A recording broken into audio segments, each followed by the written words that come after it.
गीता में लिखा है, यतो यतो निश्चरति मनश्चंचलम स्थिरम ततः अस्ततो नियम्येत तादात्मन्येव वशम नयेत। अर्थात जिसका मन वश में नहीं है उसको चाहिए कि वह स्थिर न रहने वाला और चंचल मन जिस जिस कारण से सांसारिक पदार्थों में विचरता है उसे उससे रोककर बारंबार परमात्मा में ही लगाए। मन के बारे में सभी जानते हैं कि मन चंचल है और वही चंचलता उसकी उपयोगिता भी है और वही उसका खतरा भी है। मन चंचल होगा ही क्योंकि मन का प्रयोजन ही ऐसा है कि उसे चंचल होना पड़े। मन की चंचलता ठीक वैसी है जैसे कंपास के सुई की, जैसे जैसे दिशा बदलेगी तो कंपास का सुई उसी ओर अपनी दिशा निर्धारित करेगा, चलेगा। अगर वह चंचल न हो तो दिशा बता ही ना पाए और वह काफ़ी सेंसिटिव होता है। जिस तरफ आप उसको घुमाएंगे वह अपनी दिशा तय कर लेगा। इसी प्रकार मन मनुष्य के व्यक्तित्व में जो चारों तरफ अंतर हो रहे हैं, जो चारों तरफ हलचल हो रहे हैं, उनकी खबर देने का यह एक यंत्र है। इसीलिए यह चंचल होगा ही। चंचल होगा तो ही अर्थपूर्ण है, अन्यथा उसका कोई अर्थ है ही नहीं। बाहर मौसम में सर्दी से गर्मी हो गई, मन अगर खबर न दे तो जीवन असंभव है। रास्ते पर कांटा पड़ा है, आपको कांटा चुभा, मन अगर खबर न दे तो पता नहीं कितना खून बह जाए और आपको पता न लगे। मन अगर खबर न दे कि मित्र शत्रु हो गया है, मन अगर खबर न दे कि भूख लगी है, तो जीवन ही असंभव है। तो मन को तो प्रतिपल खबर देनी ही पड़ेगी, और वह एक नहीं, 1000 तरह की। और वह 1000 तरह की खबर तभी दे सकता है जब वह प्रत्येक छोटी सी घटना से चंचल हो, विचलित हो, तभी खबर दे पाएगा। तो मन का प्रयोजन तो यही है कि वह आपके जीवन के अस्तित्व को बनाए रखे। और अस्तित्व प्रतिपल बदल रहा है, एक क्षण भी वही नहीं है जो एक क्षण पहले था। प्रति क्षण सब कुछ बदलता जा रहा है। हर घड़ी हर क्षण चारों तरफ प्रवाह है परिवर्तन का, और इस परिवर्तन की खबर आपको होनी चाहिए, अन्यथा आप जीवन जी न सकेंगे। क्षण भर की देरी की जीवन खतरे में पड़ सकता है। तो मन की उपयोगिता यही है।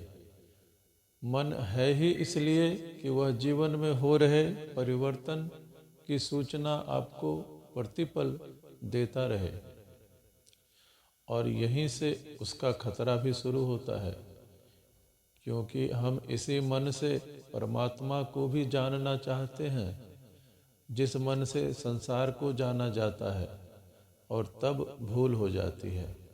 क्योंकि संसार है प्रतिपल परिवर्तन और परमात्मा है सनातन शाश्वत। वह कभी बदलता नहीं, वह सदा वही है जो है, और संसार वही कभी नहीं रहता जो क्षण भर पहले था। संसार तो बहती हुई गंगा है जहाँ एक क्षण में कुछ भी ठहरा हुआ नहीं है, प्रवाह है। और परमात्मा सदा वही है जहाँ कभी कुछ भी कण भर नहीं बदला। तो मन संसार को जानने में तो बिल्कुल समर्थ और सहयोगी है, परंतु परमात्मा को जानने में बिल्कुल व्यर्थ और बाधा है। और अगर इसी मन से परमात्मा को जानना चाहा तो जानना कभी हो ना पाएगा, क्योंकि मन से कोई उपाय परमात्मा को जानने का है नहीं। इस बात को ठीक से समझ लें। मन का प्रयोजन चंचल है। मन का प्रयोजन उसको जानना है ही नहीं जो शाश्वत है, जो नित्य है। इसलिए शाश्वत और नित्य की तरफ मन का उपयोग करना पागलपन है। परमात्मा के लिए मन असंगत विधि है। जो भी परमात्मा की तरफ, सत्य की तरफ, नित्य की तरफ, अपरिवर्तनीय की तरफ, शाश्वत की तरफ यात्रा चाहता है, उसे मन की चंचलता को छोड़कर मन को ठहराकर गति करनी पड़ेगी। इसका मतलब है कि मन को ऑन और ऑफ करने की कला आपके पास होनी चाहिए।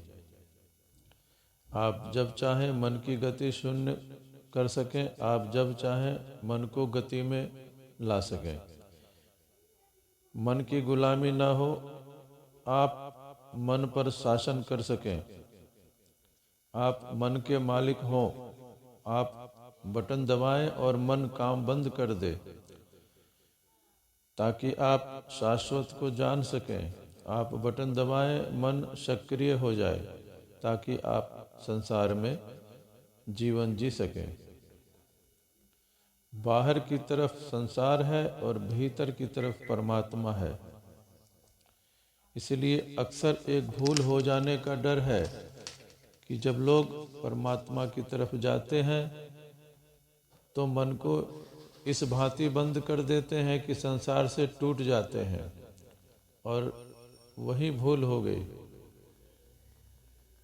जब आप मन को इतना गतिमान कर लेते हैं कि परमात्मा से टूट जाते हैं, यह दोनों ही अति है, सम्यक नहीं है, संतुलन नहीं है। सम्यक व्यक्तित्व वह है जो मन का मालिक हो।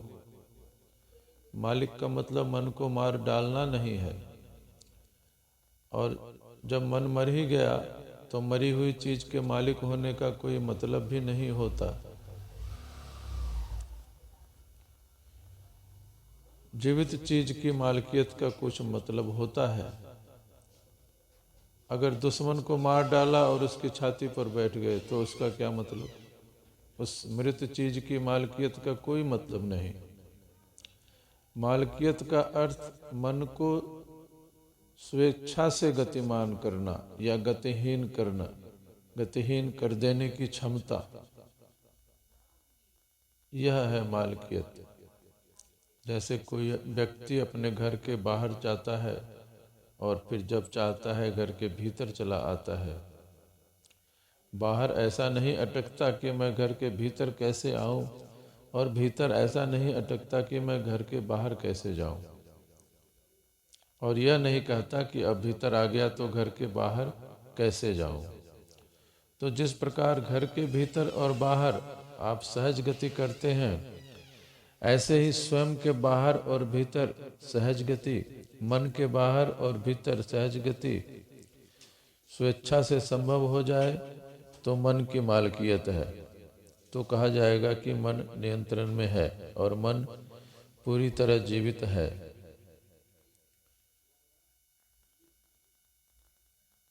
मन आपके हाथ में एक साधन हो जाए और आप मन के मालिक हो गए। अभी हम मन के हाथ में एक साधन है और मन हमारा मालिक है। मन चलता है, हम उससे कहते हैं कृपा करो मत चलो, वह सुनता ही नहीं, वह चलता ही जाता है।